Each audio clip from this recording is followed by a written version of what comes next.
The man found a cable on the deserted island and quickly pulled it out to check. He discovered that the cable was connected to the sea, while the other end extended deep into the forest. The man hesitated for a moment, but in order to find a way to escape the deserted island, he still walked along the cable. But soon he discovered an abnormal situation. There was also a slender wire on the ground, which was obviously a trap set up by someone in advance. But on this deserted island where almost no one can be seen, it is impossible for these things to appear. So, in order to prevent accidents from happening, Nick carefully stepped over the wire. But before he could stand firm, he heard a strange noise coming from under his feet.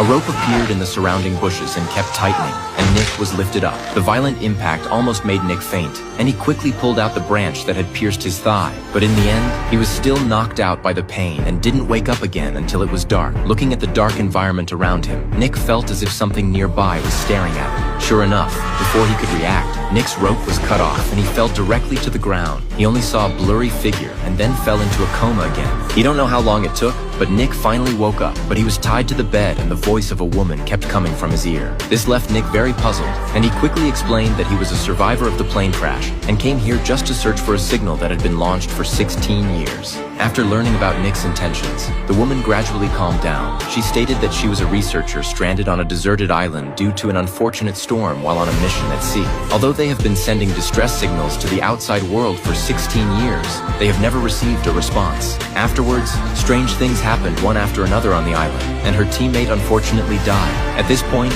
she suddenly stopped, as if thinking of something terrible. So Nick wanted her to leave with him, but was rejected by a woman who advised him not to leave. However, at this moment, a roar came from outside the house. The woman didn't hide when she heard it, but instead rushed out with a hunting rifle. Nick took the opportunity to pry open the lock chain, put the map and information on the table into his backpack, and fled with a hunting rifle. Unexpectedly, shortly after leaving, Nick met a woman who had returned from hunting. However, even more terrifying things are yet to come.